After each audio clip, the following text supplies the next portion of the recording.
Hello friends, જય શ્રી કૃષ્ણ.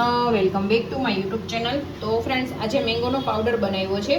જે મેંગોની આપણી કેરીની સિઝન છે, તો એ પલ્પમાંથી આપણે પાવડર બનાવી અને આખા વર્ષ સુધી સ્ટોર પણ કરી શકો છો. તેમાંથી તમે લચ્છી, આ રીતના મિલ્ક શેક છે, દૂધમાં એડ કરીને તમે પી શકો છો. પાણીનું પણ તમે શરબત બનાવી શકો છો. આઈસ્ક્રીમ પણ બનાવી શકો છો.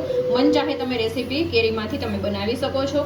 તો આ કેવી રીતે બનાવો, ચલો આજની રેસીપી સ્ટાર્ટ કરીએ. રેસીપી પસંદ આવે તો વિડીયોને લાઇક, શેર અને સબસ્ક્રાઇબ કરવાનું બિલકુલ ભૂલતા નહીં. અહીંયા છે ને મેં ફ્રેશ કેરી લઈ લીધી છે. બે અહીંયા કેસર કેરી લઈ લીધી છે. છાલ ઉતારીને આપણે મીડિયમ સાઇઝના પીસીસ કરી લેશું અને એમાં આપણે પીસીસ એડ કરી દઈશું. તમારી કેરીની સ્વીટનેસ કેવી છે એના ઉપર તમે ખાંડને પ્લસ માઇનસ કરી શકો છો. અહીંયા મોટી 4 ચમચી લઉં છું અને વગર પાણી આપણે એકદમ સરસ રીતે આપણે બ્લેન્ડ કરી લેશું.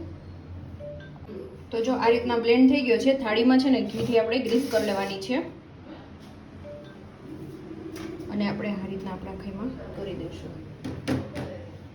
રીતે આ ખાઈમાં થોડું કરી લેશું ફ્રેન્ડ્સ. ના છે ને થાળીમાં પાથરી દેવાનું, આછું પાથરવાનું, બહુ ઘાટું નહીં રાખવાનું. અને આને છે ને પંખા નીચે તમારે છે ને સૂકવવાનું, તડકામાં છે ને બિલકુલ સૂકવવાનું નથી. એટલે 3 થી 4 દિવસમાં છે ને એકદમ સરસ રીતે સુકાઈ જશે. તો ફરિયામાં છે ને આપણે 1/3 કપ છે ને ખાંડ છે એડ કરી દેવાની. સરસ રીતે આપણે મિક્સી જારમાં આપણે પીસી લેશું. એકદમ ફાઇન આપણે પાવડર બનાવી લેશું. તો આ રીતના છે ને પાવડર આપણે રેડી કરી લેવાનો છે.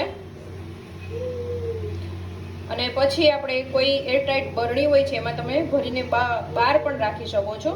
તો આ રીતે બીજો પાવડર બનાવવાનો બાકી છે, હું બનાવી લઉં. બનાવવા માટે છે ને મેં 2 સર્વિંગ ગ્લાસ લઈ લીધા છે.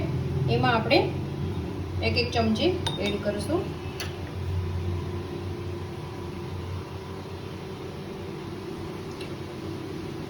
દૂધ એડ કરી દઈશું.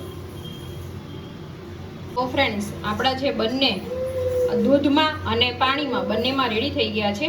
આ રીતે છે ને તમારે બ્લેન્ડર મારી દેવાનું, જેથી છે ને એનો આપણે પાવડર છે ને એકદમ સરસ રીતે મિક્સ થઈ જાય. કારણ કે આમાં કોઈ આપણે કેમિકલ્સ કે કંઈ એડ ન કરેલું હોય.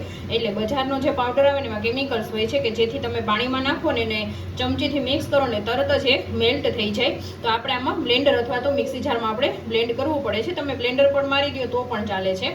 તો એકદમ ઇઝી રીતે સરસ રીતે ફ્રેન્ડ્સ બની જાય છે મેંગોનો પાવડર.